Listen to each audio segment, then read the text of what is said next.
This is your February 2026 update on the Marin County Condo and Townhouse Market. On the surface, the early spring momentum looks familiar, but underneath, some of the pricing signals are not lining up cleanly. And when condos and townhomes start behaving differently from single-family homes in Marin, that's where leverage quietly shifts. If you own or are shopping for a condo in places like San Rafael, Mill Valley, or Novato, this directly affects your strategy. By the end of this video, you'll know exactly where this segment of the Marin County housing market stands. So let's get to it.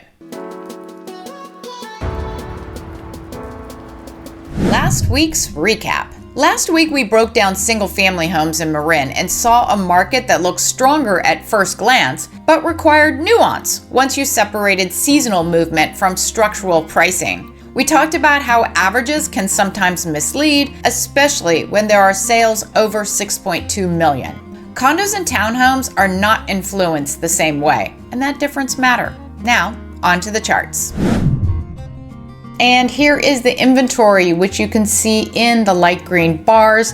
The inventory down here as for sale is up 20% from last month. However, it's down almost 23% when you look at the full quarterly numbers from this time last year. So that's not a great jump for the start of the year for buyers to have more choices. Now, the dark green bars are the homes that have actually sold, and those were up like they always are pretty much from these two periods of time. Sold homes increased to almost 42%, but they're up also with the quarterly numbers compared to last year, but only 12%. So a little stronger than last year. I've now added this red line here, which are the homes that are pended. It can give us a pretty good idea what's going to happen next month because these homes are in contract and they're just waiting to do the final details before those contracts close. And we can see that it went up. So we're going to expect that the dark green bar, which are the sales, will increase next month. It's not a perfect indicator though, so it's not guaranteed, but it's a good indication. And then the blue line here is the new listings, which you can see have decreased, which is a bit unusual. Usually new listings like last year are still headed up strong during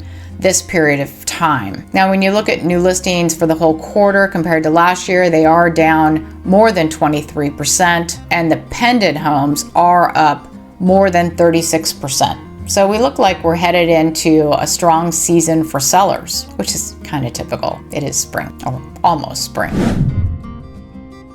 Here we are with days on market. That's orange bars here, and you can see that days on market went down from 83 days on average to sell a condominium or townhouse down to 76. Pretty normal during this time of the year for those to decrease. You can see the same thing happened last year. If you compare that to the full quarterly numbers, the days on market is up 23%. So now that's a little indicator that it's a little harder to sell a condo or townhouse this year than last year. And then also there's this red number up here, which is the sales price over the original list price percentage. Is pretty much a good gauge on if sales are nailing what the price should be or they're way off. And that went up from last month to this month, so a bit of an improvement there. However, when you look at the full quarterly numbers, that's still lower than it was last year in sellers understanding the likely price that their unit is going to sell for. And now we have the prices. So what happened with prices? Well, the median price went up from January to February. Pretty standard. All you can see, the jump last year was a lot more. But remember, not that many condominiums sell. And so the numbers get just pushed around by the sheer numbers. But median price did increase. And as far as the average price, which is not as pushed around by whale sales like single family homes are, so a bit of a better indicator, that is the red bar here, sold, and that decreased. Okay, so that means the average price went down and the median price went up. Nice and confusing. Let's look at the quarterly numbers and see if that helps at all. So the median price for the quarter is down almost 10%. Now this is more statistically relevant and includes 3 months of data. So you can see up for the month, but down when you compare it to this time last year.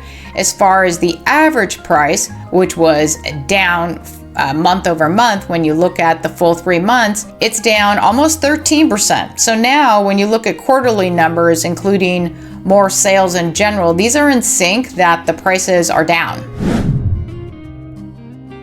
So prices are down, and yet look at this. Big increase in price per square foot, which means buyers aren't getting as much for their money as they were last month. So let's look how that is over those quarterly numbers. Okay, so that's a bit different. So that's down more than 9%. So when you compare the 3 months compared to the 3 months of last year, buyers are getting more for their money, despite the way it looks month over month. What this means, here's what's actually happening. The condo and townhome segment in Marin is moving into spring with energy, but the strength is uneven. Activity is picking up in typical seasonal fashion. However, when you step back and look at the broader comparisons, pricing is not accelerating the way single-family homes sometimes can.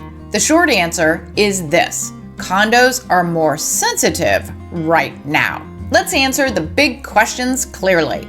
Is Marin a buyer's market or a seller's market for condos? This segment is more balanced than single-family homes.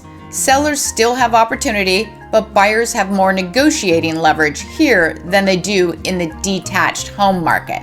Are prices rising or falling? Month-to-month movement can look noisy in condos because there are very few sales. But when you widen the lens, prices are softer compared to last year. The broader quarterly trend shows downward pressure rather than acceleration. That's the key distinction from single-family homes. Is inventory increasing or decreasing?